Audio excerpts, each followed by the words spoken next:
ये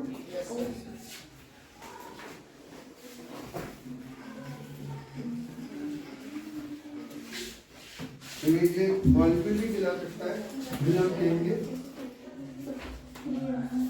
molecular mass of NH4 thrice CO4। तो direct कोई मत निकालना, पहले ब्रेक करना, अपना गलती कर दोगे। पहले ब्रेक करो, इसमें कितने ब्रैकेट होने चाहिए, जितने सिंबल्स हो, जितने एलिमेंट्स हो, कितने एलिमेंट्स हैं, nitrogen, hydrogen, phosphorus, oxygen, 4 elements में 4 से ब्रैकेट होनी चाहिए। नाइट्रोजन का ब्रैकेट होना चाहिए, उससे पहले नंबर आएगा बाद में। हाइड्रोजन का ब्रैकेट होना चाहिए, उससे पहले नंबर आएगा। फास्फोरस का ब्रैकेट होना चाहिए, उससे पहले नंबर आएगा। ऑक्सीजन का ब्रैकेट होना चाहिए, उससे पहले नंबर आएगा। और हर ब्रैकेट में एक एक एटम होता है। हो गया ब्रैकेट, वो ब्रैकेट में लिख लो तो गलती नहीं होगी।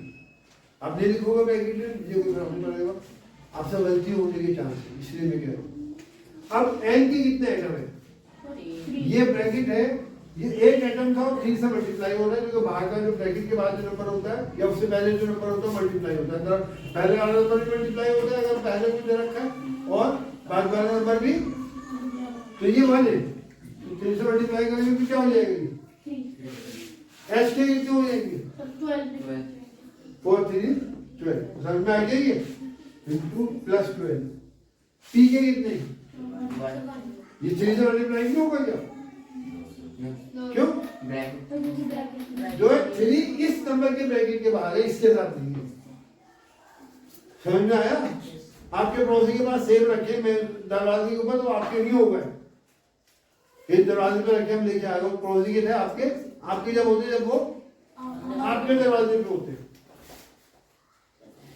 ये बात समझ में आया। तो पी कितना है, 4 नहीं है क्या, 4 नजर नहीं आ रहा आपको, ऑक्सीजन का है, यस। 4 किसका है, तो ऑक्सीजन के साथ 4 है, ठीक है, साथ 4 नहीं है, क्योंकि वो ओके आगे लिखा है। क्लियर हो गया। नेक्स्ट स्टेप क्या है कि इनकी जगह एटॉमिक मास, एन का एटॉमिक मास कितना है,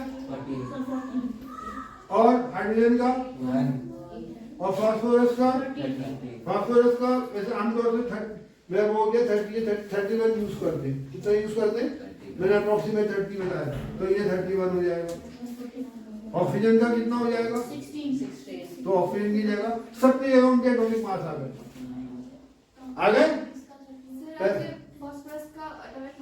नहीं 31 होता है, मैंने बताया 30 अप्रोक्सीमेट बताया था, लेकिन आप उसको जो यूज करेंगे आप 31 करेंगे, मिल जाएगा।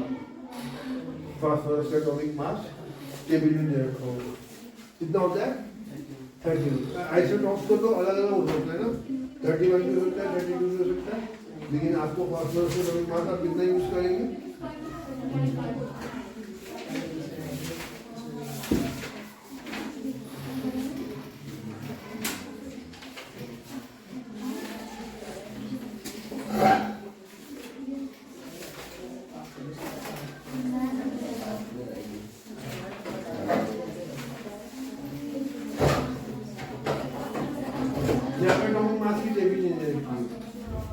एग्जाम में अगर यहाँ दे रखा है पेज नंबर 35 पे एटॉमिक मास दे रखे हैं। हाइड्रोजन का 1 है, कार्बन का 12 है, नाइट्रोजन का 14 है, ऑक्सीजन का 16 है, सोडियम का 23 है, मैग्नीशियम का 24 है, सल्फर का 32 है, क्लोरीन का 35.5 है, और कैल्शियम का 40 है। तो फास्फोरस का 31 होता है। अच्छा, फिर तकरीबन 117 एलिमेंट है, उनके आइसोटॉप्स भी होते हैं, तो हो सकता है एटॉमिक मास कोई भी याद नहीं, बहुत कम लोग जो याद कर सकते हैं, तो इसलिए एग्जाम में एटॉमिक मास गिवन होता है ब्रैकेट।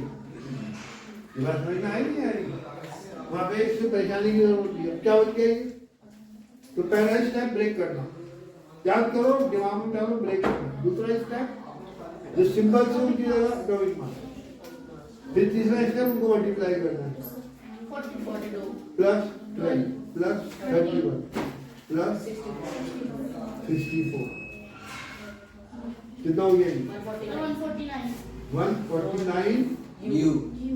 जब वो कहेगा what is gram atomic mass या molar mass, 149 gram. Molar mass of ammonium phosphate क्या हो जाएगा 149 ग्राम। पहले ह्यूमन अब जब सवाल कर सकते ये आप ट्राई करेंगे।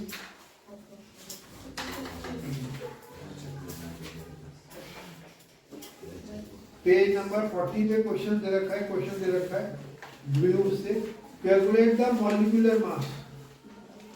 उसमें H2A, O2A, Cl2A, CO2A, CH4A, C2H6A, C2H4A, NH3A, CH3OH है। आ गया? मैंने तो बहुत मुश्किल ले ली है, ये तो आपके लिए बच्चों वाले हो जाएंगे ना। जब आप ये कर सकते तो करना और आसान हो जाएगा। आगे लिखा है कैलकुलेट फॉर्मूला यूनिट मास। तो भाई आगे उन्होंने फॉर्मूला यूनिट क्यों लिखा है? कि वो जो स्मॉलेस्ट यूनिट दे रखा है वो फॉर्मूला है, मॉलिक्यूलर फॉर्मूला नहीं है, इसलिए उसके मास को फॉर्मूला यूनिट मास कहेंगे। दूसरे सवाल में जिसमें कौन है, एक ZNO है, एक Na2O है, सोडियम ऑक्साइड, एक पोटेशियम कार्बोनेट है। अब ये देखिए हमको मास दे रखा है, सवाल में दे रखा है ना। जिंक का कितना दे रखा है 65, सोडियम का 23, के का 39, यू सब में आएगा, कार्बन का 12 यू, ऑक्सीजन का, और ये ना कर दीजिए यू साथ में लिखा है तो वो एटॉमिक मास लिख रहा है। अगर खाली नंबर दे देते यू नहीं लिखते तो फिर वो हमें अपनी तरफ से लिखना पड़ता। आ गया समझ में? तो ये सवाल आप पेज 40 पे आप कर सकते हैं अपनी प्रैक्टिस के लिए, कोई प्रॉब्लम नहीं। यहाँ तक समझ में आ गया आपके? तो ग्राम मॉलिक्यूलर मास क्या होगा? ग्राम उसकी जगह क्या लिख सकते हैं? ग्राम मॉलिक्यूलर मास की जगह क्या लिख सकते हैं? Molar mass. क्या लिख सकते हैं? Molar mass. ग्राम मॉलिक्यूलर मास कितना होगा? 149 ग्राम। खत्म। ये चल गया आपके अच्छी तरह समझ में आ गया। आगे सवाल में क्या दे रखा है?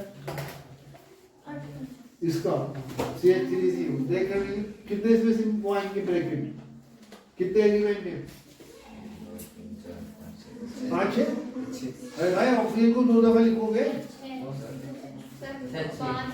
अब क्लास में अगर लड़कियां और लड़के हैं, कुछ लड़के आगे बैठे कुछ पीछे बैठे, तो आप कहोगे 5 boys plus 3 girls plus 3 boys plus 2 girls. क्या करोगे? एक साथ तो लिखोगे ना। जब उसको ब्रेक करेंगे तो क्या आएगा? सी, एक सिंबल सी का आएगा, उससे पहले क्या आएगा? 2। तो ब्रैकेट के बाद लिखे ना सबसे मल्टीप्लाई होगा, लेकिन 2 नहीं आएगा। ये 2 जो है ये दोनों सी के लिए, वो भी 1C है, वो भी 1C है। तो वो उस 1C का 2 दूसरे सी का 2 कितना हो जाएगा? 4C। कितना? 4C। हाइड्रोजन के सिंबल से पहले कितने आएंगे? 6। ऑक्सीजन के सिंबल से पहले 2 आएगा। 4 है। क्यों? क्योंकि ऑक्सीजन 1 दोनों ऑक्सीजन के लिए 2 दोनों के लिए आ रहा है, तो पहले के लिए भी 1 2 होगा, दूसरे के लिए भी 1 × 2 होगा, तो टोटल ऑक्सीजन कितने हो जाएंगे? 4। और कैल्शियम के सिंबल से पहले 1 आया, फिर उनका ब्रेक कर लिया, ब्रैकेट क्या हटा के जहां ब्रैकेट लिखा है सिंबल लिख के उसकी जगह उसका एटॉमिक मास लिख दो। इस तरह से करोगे तो गलती नहीं होगी। तीसरी लाइन में उनको मल्टीप्लाई करके लिख दो और फाइनल जो आंसर है वो उनको ऐड करके लिख दो। आ गया समझ में? डाउट दिमाग में बैठ गई बात ये? तो मैं आपकी समझ में आ गया how to calculate molecular mass और एटॉमिक मास। अब अगर वो इस सवाल को ये चेंज कर दे, ये बताइए 14.9 ग्राम में कितने मॉलिक्यूल है? 14.9 ग्राम में कितने मॉलिक्यूल है? नंबर पूछ रहा है, दे क्या? नहीं, गड़बड़ मत करिए। आप दोनों फॉर्मूले दिमाग में रखिए, नंबर ऑफ मोल्स। तो नंबर ऑफ मोल्स के कितने फॉर्मूले बताए मैंने आपको? एक मास से बताया और एक नंबर से बताया। तो वो 14 पॉइंट या मास दे रखा है आपको, ये इससे नंबर ऑफ मोल निकालने, डायरेक्ट नंबर नहीं निकलेंगे, मास से मोल निकलेगा पहले। तो कौन सा फॉर्मूला लेंगे आप? मास वाला फॉर्मूला या नंबर वाला फॉर्मूला? मास वाला फॉर्मूला लिखेंगे, number of mole is equal to given mass upon gram molecular mass नहीं है, आप याद रखिएगा मॉलिक्यूलर मास क्यों में होता है। देखिए ऊपर भी ग्राम में नीचे भी ग्राम में, तो ग्राम से ग्राम कट जाएगा, खाली नंबर बचेगा। अगर आप ऊपर ग्राम में लिखे हो नीचे यू में लिखे तो कैंसिल नहीं होगा। ये बात समझ में आ रही है नहीं आ रही। तो नीचे क्या है, नंबर वही है, नंबर में कोई गड़बड़ नहीं, लेकिन आपने अगर एटॉमिक मॉलिक्यूलर मास लिख दिया ग्राम मॉलिक्यूलर मोलर मास की जगह, तो वो मॉलिक्यूलर मास का यूनिट क्या होता है, यू। तो लिखना क्या है आपको, मोलर मास या ग्राम मॉलिक्यूलर मास। तो उससे नंबर ऑफ मोल लिख लेंगे, पूछ रहा है नंबर ऑफ मॉलिक्यूल। तो आप कैसे करेंगे इसको, सवाल लिख लो पहले, calculate number of molecules in 14.9 ग्राम टेरामिस का कंपाउंड का। ये ग्रुप था, इसको अमोनियम कहते हैं। 14.9 ग्राम अमोनियम फॉस्फेट, 14.9 ग्राम अमोनियम फॉस्फेट, ये आपको कैलकुलेट करना है। ठीक है, मतलब कर दूं इसे,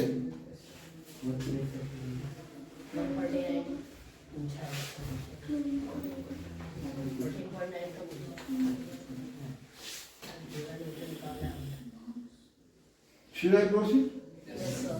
तो आप दोनों फॉर्मूले रख लिख रहे हैं, जैसे आप उसमें लिखते हैं फिजिक्स के अंदर क्या, number of moles is equal to exact number of particles upon Avogadro number, या उसकी जगह आप क्या लिख सकते हैं 6.02 10 की पावर 22। दूसरा फॉर्मूला क्या है, number of moles is equal to exact mass in gram, exact mass in gram upon molar mass। वो कैसे मल्टीप्लाई नहीं आ रही है, ध्यान रखना इसके नहीं। अब कौन सा फॉर्मूला यूज होगा, आपको दिखा पूछ क्या रहा है 14.9 ग्राम में कितने पार्टिकल्स हैं, कितने मॉलिक्यूल दे रखा है मास, तो मास वाला फॉर्मूला यूज करेंगे, पार्टिकल्स वाला फॉर्मूला यूज हालांकि निकालना है, लेकिन दे क्या रखा। जैसे आपको आपने फिजिक्स के क्वेश्चन में देखा होगा, इक्वेशन क्वेश्चन के अंदर कि आपको दे क्या नाम ने टाइम दे रखा, निकालना सॉरी टाइम निकालना है, एक्सप्लेनेशन दे नहीं रखा। तो पहले आप क्या निकालोगे, एक्सप्लेनेशन निकालोगे, फिर फॉर्म, क्योंकि टाइम पे हर फॉर्मूले में एक्सप्लेनेशन आ रहा है, तो पहले एक्सप्लेनेशन निकालूंगा। ये बात समझ में आया, तो कौन सा फॉर्मूला यूज होगा दोनों में से, पहला वाला दूसरा वाला, वो लिखेंगे रखेंगे, या लिखेंगे number of moles is equal to exact mass in gram upon क्या मोलर मास। अब नंबर ऑफ मोल्स को भी निकालने, नंबर ऑफ मोल्स हमें निकालने, एग्जैक्ट मास कितना है 14.9, और जो आपने मोलर मास निकाला था ये पहले आप निकाल चुके हैं, अभी आपने निकाला है। मोलर मास कितना था, जो मॉलिक्यूलर मास था उसे ग्राम में लिख दिया था, लिखा था ना, तो मोलर मास कितना निकला था 149, ये भी ग्राम में था, ये भी ग्राम में था। आई बात समझ में नहीं आया, ग्राम से ग्राम कैंसिल हो जाएगा। पॉइंट क्लियर हो गया। अब ये पॉइंट उठाएंगे तो ये कितना हो जाएगा 149 अपॉन 149, और अपॉन में 10 आ जाएगा, पॉइंट उठा के क्या आएगा आंसर आपका 1/10, 1/10 डेसिमल में लिखने क्या हो जाएगा 0.01 मोल, 0. नंबर ऑफ मोल अपने यहाँ लिखते तो वहां पे मोल नहीं लिखा। देखिए वो नंबर ऑफ मोल नहीं पूछ रहा, वो पूछता तो सवाल खत्म, वो क्या पूछ रहा है नंबर ऑफ मॉलिक्यूल। तो नंबर ऑफ मॉलिक्यूल का फॉर्मूला ये है, इसमें नंबर ऑफ मोल पता होनी चाहिए जो आपने निकाली है। तो कौन सा फॉर्मूला लेंगे आप, दूसरा वाला क्या लिखेंगे, number of mole is equal to exact molecule, exact particle से लेगा मॉलिक्यूल लिखिए, अपॉन जल्दी बोलो एवोगैड्रो नंबर, और नंबर ऑफ मोल्स कितने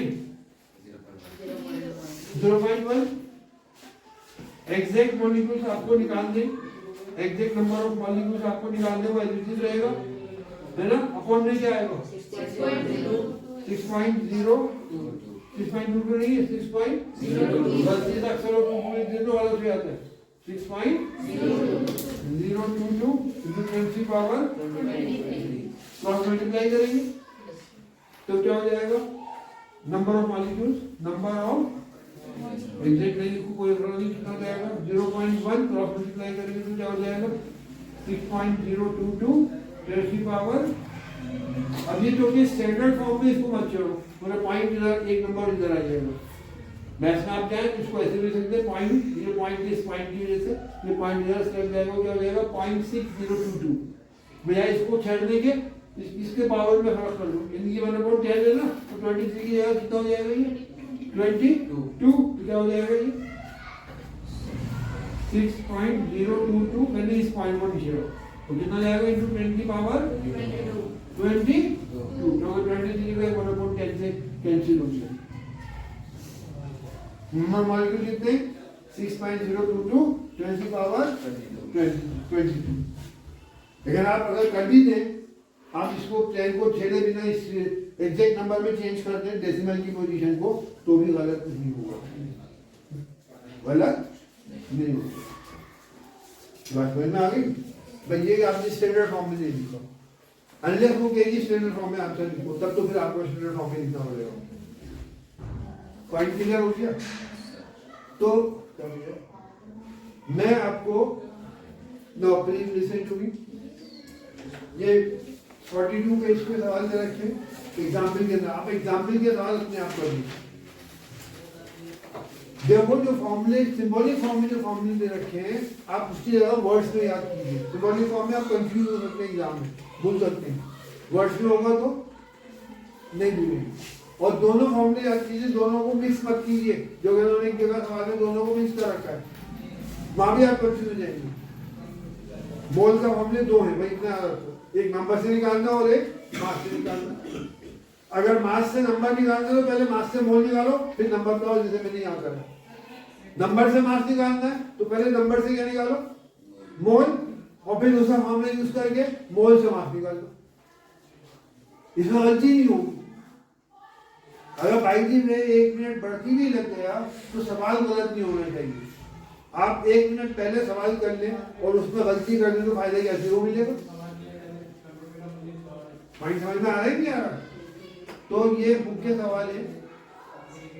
देखिए पेज क्वेश्चन नंबर 1 में मोल्स में कन्वर्ट करना है, मास ऑफ, दूसरे में मास पूछना है, पहले में मास से मोल पूछ रहा है तो दूसरा फॉर्मूला यूज होगा 8वें सवाल में। दूसरे सवाल में मोल से मास पूछ रहा है, वहां भी वही वाला फॉर्मूला यूज होगा। ठीक है, बात समझ में आ गई नहीं आ गई? तीसरे और 10वें सवाल में क्या है, calculate the number of molecules of sulphur present in 16 ग्राम। तो वही आ गया कि यहाँ मास से मॉलिक्यूल पूछ रहा है, मास से क्या पूछ रहा है मॉलिक्यूल। तो पहले आप मास से क्या निकालोगे मोल निकालोगे, फिर मोल से मॉलिक्यूल निकालोगे। और ये मैं आपको आपके नॉलेज चेक करने के लिए दे रहा हूँ कि आप कितनी अकल इस्तेमाल करते हैं। Remind me to do this question जब मैं रिवीजन दोबारा करूँगा जो नेक्स्ट क्लास। अगर आपने अपने आप कर लिया इस बारे में आपकी समझ में आ गया, अब आप कहीं अटकेंगे नहीं। अगला सवाल है calculate the number of aluminium ion present in 0.051 gram of aluminium oxide. Aluminium oxide का फॉर्मूला क्या है? अब फॉर्मूला याद बनाने के लिए वैलेंसी याद होनी चाहिए। क्या याद होनी चाहिए? वैलेंसी। तो उसमें क्या करते हैं, जनरली जो पॉजिटिव एलिमेंट है मेटल है वो पहले लिखते हैं और जो नेगेटिव पार्ट है नेगेटिव एलिमेंट को बाद में लिखते हैं। तो एल्युमिनियम की वैलेंसी 3 है और वैलेंसी ऊपर आएगी, और ऑक्सीजन ऑक्साइड का मतलब है ऑक्सीजन खाली आइड आ जाएगा, और ऑक्साइड का मतलब खाली ऑक्सीजन, सल्फाइड का मतलब है खाली सल्फर, फॉस्फाइड का मतलब है खाली ऑक्सीजन के साथ जब कोई ग्रुप बनता है वो 8 के आइड की बात आती है। जैसे SO4 सल्फेट कहलाता है, S होता तो सल्फाइड कहलाता, SO4 ये क्या कहलाता है सल्फेट, SO3 होता तो सल्फाइड कहलाता, और अगर S है तो क्या कहलाएगा सल्फाइड, आइड की आवाज आती है। समझ में आया? तो हो गया एल्युमिनियम ऑक्साइड, इसका मतलब एल्युमिनियम और ऑक्सीजन से मिलकर बना। ऑक्सीजन की वैलेंसी कितनी है? 2। रफ के ऊपर ये करिए। अब अगर ये कैंसिल हो रहा है मेटेलिक कंपाउंड में हम शॉर्ट करके लिख सकते हैं, कैंसिल करके, तो कैंसिल कर दो। नहीं कैंसिल हो रहा तो जो फाइनल आंसर है कैंसिल होने के बाद, है ना, वो क्रॉस में लिख दो। रफ पे करो तो क्या फॉर्मूला बन जाएगा? Al2 छोड़ो लिखेंगे इसके आगे, क्रॉस में ये 2 आ जाएगा। और O कितना? O के आगे कितना आएगा? अब जरा काम की बात करेंगे। टोटल पॉजिटिव वैलेंसी है, टोटल नेगेटिव पार्ट की वैलेंसी सेम होती है। तो मॉलिक्यूल की टोटल वैलेंसी 0 होती है। जब भी पॉसिबल है कि पॉजिटिव और नेगेटिव तो न्यूमरल सेम हो, +5 -5 तभी 0 बनेगा। अब +i के साथ -3 आएगा तो 0 नहीं बनेगा। अब इसकी टोटल वैलेंसी कितनी बनेगी आप बताओ? एल्युमिनियम की 3 होती है ना, तो 2 एल्युमिनियम के एटम तो कितनी हो जाएगी? 6। तो +6 मांगे तो मेटल्स की वैलेंसी पॉजिटिव होती है। पॉजिटिव इसलिए कहते हैं उसमें पॉजिटिव चार्ज आता है। वैलेंसी तो नंबर है, वैलेंसी में कोई चार्ज नहीं होता, देखिए उस पर पॉजिटिव चार्ज आता है। तो 2 एल्युमिनियम एटम पे टोटल चार्ज कितना आएगा? +6। क्यों? एक पे +3 आएगा, जितनी वैलेंसी होती है उतना पॉजिटिव चार्ज आता है। और जिससे वो कंबाइन कर रहा है, नेचुरल बात है, पॉजिटिव पॉजिटिव से कंबाइन नहीं करेगा तो वो रिपेल करेंगे। लाइक चार्ज रिपेलिंग चला तो पॉजिटिव किससे कंबाइन करेगा? नेगेटिव से। तो जो दूसरा पार्ट है उस पर नेगेटिव चार्ज आएगा। ऑक्सीजन की वैलेंसी कितनी है? 2। Please remind me, next class में मैं वैलेंसी का कॉन्सेप्ट दोबारा कहूंगा। It is just a number. अब कोई कहिए पॉजिटिव वैलेंसी नेगेटिव वैलेंसी गलत है। पॉजिटिव चार्ज आता है कंबाइन करने के बाद। पॉजिटिव चार्ज किस पर आएगा? 2 इलेक्ट्रॉन यूज करने की पोजीशन में जो इलेक्ट्रॉन दे के कंबाइन करते हैं, तो मेटल्स पे जनरली पॉजिटिव चार्ज आता है। और नॉन मेटेलिक पार्ट जिससे कंबाइन कर रहे हैं उसमें ओवर चार्ज आता है, तभी कंबाइन करेंगे वो। तो ऑक्सीजन के 3 एटम है, ऑक्सीजन की वैलेंसी कितनी है? 2। वो याद करनी है वैलेंसी। तो 3 की कितनी हो जाएगी? 6। और चार्ज कितना आएगा उसमें टोटल? -6, क्योंकि 1 की बात 2 है तो उसमें -2 होगा। और चौके 3 एटम में तो कितनी हो जाएगी? -6। और इसमें कितनी होगी? +6। तो +6 और -6 कितना बन जाएगा? 0। कंपाउंड स्मॉलेस्ट यूनिट, चाहे वो मॉलिक्यूलर की फॉर्म में हो चाहे एटम की फॉर्म में हो, और चाहे फॉर्मूला यूनिट ऑफ हमेशा टोटल चार्ज 0 होता है।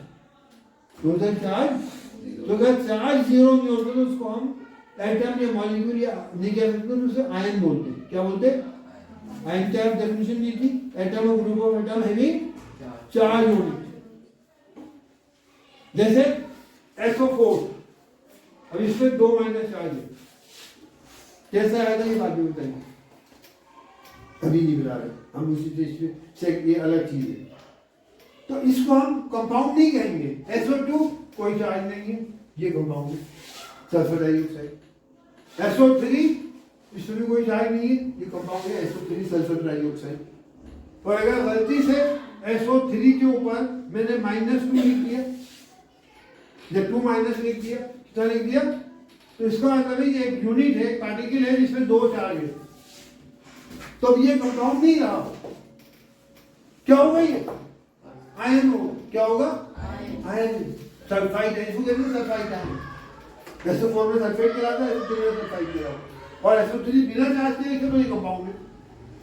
कंपाउंड फ्रीली एग्जिस्ट कर सकता है, चार्ज पार्टिकल फ्रीली एग्जिस्ट, वो अपने अपोजिट चार्ज से कंबाइन करके 0 बनेगा, तब जाके एग्जिस्ट करेगा। वो किसी कंपाउंड का हिस्सा तो हो सकता है, लेकिन फ्रीली अकेला नहीं हो सकता। बात समझ में आ गई है? और आयन का चार्ज कैसे निकालते हैं, मास कैसे निकालते हैं? उसी तरह ब्रेक करके।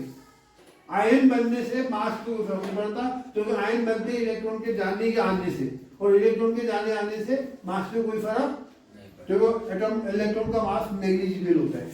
अब तुम बताओ, एक हाथी पे 100 मक्खियां बैठी थी, 100 की जगह 100 और आगे बैठ गई, 200 हो गई, तो उसका मास ज्यादा हो जाएगा। वो 100 मक्खियां बैठी थी, उड़ गई, तो उसका मास कम हो जाएगा।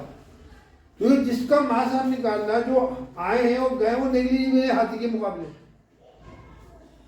तो इलेक्ट्रॉन का मास जो है वो एटम के मुकाबले क्या है? नेग्लिजिबल। इलेक्ट्रॉन बढ़ जाए या इलेक्ट्रॉन कम हो जाए, उसके मास में कोई फर्क, चार्ज में तो फर्क पड़ेगा। इलेक्ट्रॉन ज्यादा हो गए तो नेगेटिव चार्ज हो जाएगा, इलेक्ट्रॉन कम हो गए तो पॉजिटिव चार्ज हो जाएगा। लेकिन मास में कोई फर्क, तो अगर मैं आपसे कहूँ SO3 का क्या मास बनेगा, तो आप इसको 3 पार्ट इसको ब्रेक करेंगे, 1s प्लस 3o, और चार्ज का कोई फर्क नहीं पड़ता, मास निकालना है, चार्ज नहीं निकालना है। और SO3 का अगर मैं मास निकालना हो तब भी यही होगा 1SO3। चार्ज नहीं लिखेंगे क्योंकि चार्ज तो पूरे यूनिट पे था, और हम मास निकालना है, तो मास में जैसे एटम मॉलिक्यूल के अंदर एटम्स को ब्रेक करते हैं, ऐसे ही आयंस के अंदर भी ब्रेक करते हैं। समझ में आया ना? तो क्या हो जाएगा इसका मास सल्फर का 1 × 32 प्लस ऑक्सीजन का कितना 16, तो 3 × 16 48 प्लस 32, वो इतने U जो है इतने इस आयन का मास बनेगा आयन को। और अगर SO3 होता तो इस मॉलिक्यूल का मास, फिर वो मॉलिक्यूल बन जाता। अगर चार्ज है तो ना वो मॉलिक्यूल है, ना फॉर्मूला यूनिट है, ना आइटम है, वो फिर क्या है आयन है। तो जिस तरह आयन को ब्रेक करके मॉलिक्यूल को ब्रेक करके मास निकालते हैं, ऐसे आयन को भी ब्रेक करके मास निकलेगा। I think this clear to you. तो आप बुक में सवाल कीजिए, नेक्स्ट क्लास में टेक योर डाउट।